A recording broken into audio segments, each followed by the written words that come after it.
Diciembre de 2018. Cordilleras de Waitakere, Nueva Zelanda. El sol de las 4 de la tarde apenas se filtraba por el denso dosel de helechos y punga. Tras días de rastrear señales digitales y coordenadas de GPS, la policía se adentraba en la maleza, a solo 10 metros de una carretera serpenteante. De pronto, un oficial se detuvo. El suelo no era uniforme. Bajo una capa de tierra removida, asomaba una superficie rígida. No era una roca, era una maleta. El ambiente se volvió pesado. Nadie hablaba. Nadie se atrevió a moverla de inmediato.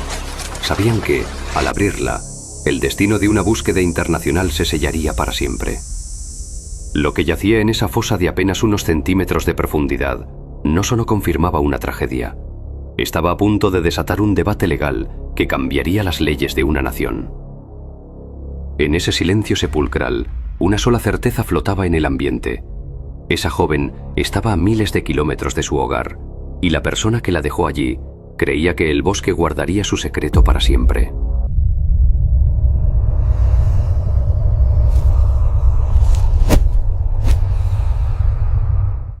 Antes de que el silencio inundara las cordilleras de Waitakere y antes de que el mundo conociera su nombre por las razones equivocadas, había una joven publicista con el mundo en su mochila.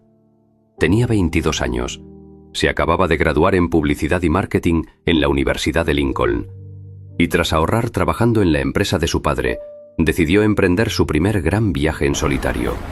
Una ruta que la llevó primero por Perú, antes de aterrizar en las islas de Oceanía. Era una joven de sonrisa radiante, apasionada por el arte y el hockey. Para su familia en Essex, Inglaterra, ella no era solo una turista, era el corazón de su hogar, una mujer que celebraba su independencia con cada sello en su pasaporte. Estaba viviendo su sueño. En Perú se sentía increíble y Nueva Zelanda era el siguiente capítulo.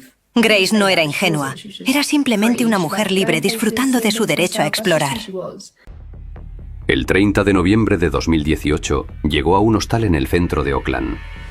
Compartía fotos de la Sky Tower y enviaba mensajes constantes a su familia. En cada imagen se veía el mismo brillo, el de alguien que está exactamente donde quiere estar. El 1 de diciembre era un día especial.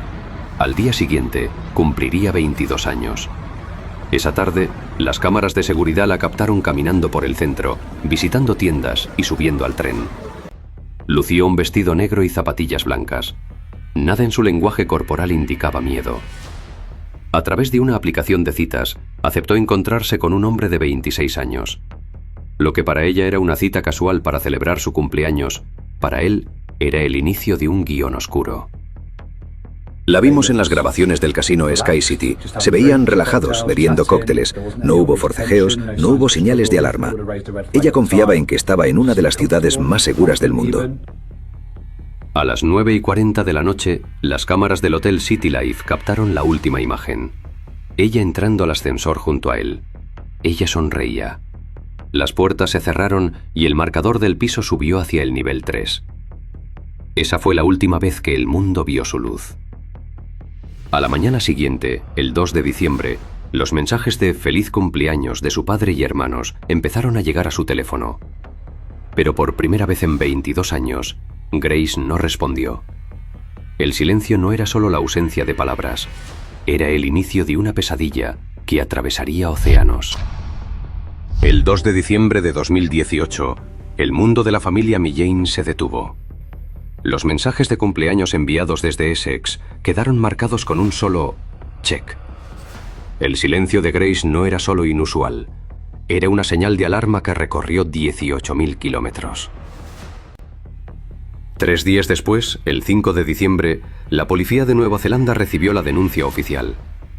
Lo que comenzó como una búsqueda de persona desaparecida, pronto se transformó en un rompecabezas de alta tecnología. Cuando una turista joven deja de usar su tarjeta de crédito y su teléfono se apaga en una ciudad extranjera, cada minuto cuenta. Empezamos por su último rastro digital, Tinder. Los analistas de la policía de Auckland descubrieron que Grace había coincidido con un hombre de 26 años. Al revisar las cámaras del sistema CCTV de la ciudad, los investigadores quedaron impactados por la precisión de la ruta. La vieron en el complejo Sky City, luego en el bar de Bluestone Room y finalmente, a las 9:40 de la noche, entrando al hotel City Life. Pero al revisar las cintas de las horas siguientes, surgió la anomalía que heló la sangre de los detectives. Las cámaras del hotel registraron al hombre saliendo y entrando varias veces a la mañana siguiente. Lo vieron comprar una maleta rígida de color gris, productos de limpieza y alquilar un coche. Pero en ninguna de las grabaciones de los días posteriores se veía a Grace salir de la habitación. Viajé a Oakland con la esperanza de encontrarla viva.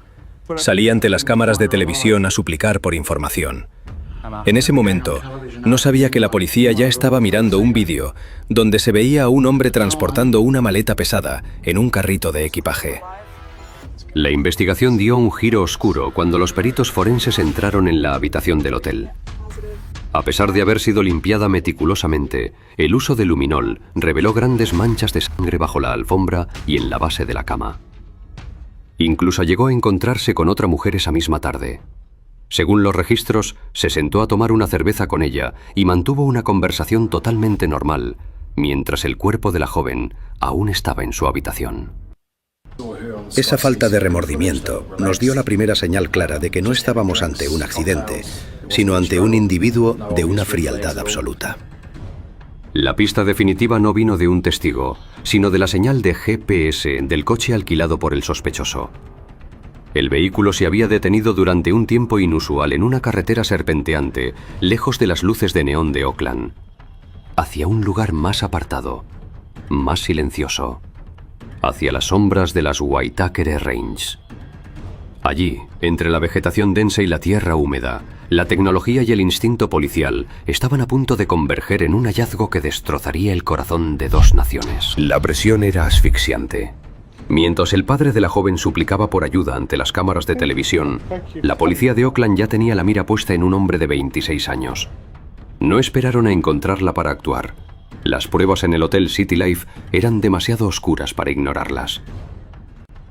El 8 de diciembre de 2018, tras encontrar rastros de sangre en la habitación y ver los vídeos de las cámaras de seguridad, la policía tomó una decisión drástica. Detuvieron al sospechoso y lo acusaron formalmente de asesinato, a pesar de que todavía no tenían un cuerpo. Él mantuvo un silencio gélido. No dijo una palabra sobre dónde estaba ella. Lo teníamos bajo custodia, pero nos faltaba lo más importante, traerla a casa. Él no colaboraba. Tuvimos que convertirnos en rastreadores digitales. Analizamos cada metro que recorrió su coche alquilado a través del GPS. Fue esa señal la que nos señaló un punto solitario en las montañas.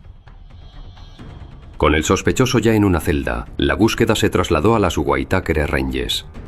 El 9 de diciembre, un día después del arresto, los oficiales se adentraron en la maleza a unos 10 metros de la carretera Scenic Drive. Allí, bajo una capa de tierra y ramos de punga, estaba la maleta rígida que las cámaras del hotel habían grabado días antes en un carrito de equipaje. El hallazgo en el bosque confirmó nuestra peor sospecha, pero el arresto previo fue lo que evitó que él siguiera ocultando pistas. Al abrir la maleta en la morgue, supimos que la defensa de accidente que él planeaba no se sostendría ante la ciencia. Tras el hallazgo en las cordilleras de Waitakere, la batalla se trasladó a las salas de interrogatorio de la policía de Oakland. Ahora el objetivo era desmantelar la red de mentiras que el sospechoso había tejido desde el primer día. Los interrogatorios fueron un duelo de astucia. Inicialmente el hombre afirmó que se habían despedido con un abrazo en la calle, pero cuando los detectives le mostraron los vídeos del hotel, cambió su versión drásticamente. Estaba en shock y yo no sabía qué hacer. Fui hacia la parte de abajo y yo estaba tan solo, no lo sé, estaba descolocado. Y no me creía lo que acababa de ocurrir, tan solo estaba aterrorizado y muerto de miedo. Yo pensé que ella se había ido, pensaba que se había ido. Admitió que ella murió en su habitación, pero insistió en que fue un trágico accidente durante un encuentro consensual. El juicio, celebrado en noviembre de 2019, se convirtió en un fenómeno mediático global. La defensa intentó utilizar la polémica estrategia de muerte por sexo violento, alegando que la joven había dado su consentimiento. Sin embargo, la fiscalía presentó un dato científico demoledor. Para causar la muerte por estrangulamiento manual, se requiere una presión constante de entre 5 y 10 minutos. No fue un segundo, fue un acto prolongado. El ambiente en la corte era eléctrico. Cuando se revelaron las fotos que el asesino tomó del cuerpo de la joven antes de ocultarlo en la maleta, el jurado quedó horrorizado. Esa fue la prueba definitiva de su falta total de humanidad. Finalmente, el 21 de febrero de 2020, llegó el momento que todo un país esperaba. El juez Simon Moore leyó la sentencia. Cadena perpetua. El acusado deberá cumplir un mínimo de 17 años de prisión efectiva antes de poder siquiera solicitar libertad condicional. Para David y Gillian Millane, los padres de Grace, el veredicto no devolvió la vida a su hija, pero sí limpió su nombre. El caso fue el motor para que Nueva Zelanda y el Reino Unido cambiaran sus leyes, prohibiendo que la vida privada de las víctimas sea usada para justificar la violencia en los tribunales. La historia de la joven que amaba el arte y el hockey dejó una huella imborrable. Lo que empezó como una aventura de autodescubrimiento terminó en una tragedia que cambió la justicia penal para siempre. En una sala de tribunal en el fin del mundo, el silencio de Grace fue finalmente escuchado, y el nombre de su asesino quedó sepultado bajo el peso de la verdad. A veces, una sola decisión puede cambiarlo todo. Detrás de cada historia hay una familia que sigue esperando respuestas. Y recordar estos casos también es una forma de aprender a cuidarnos.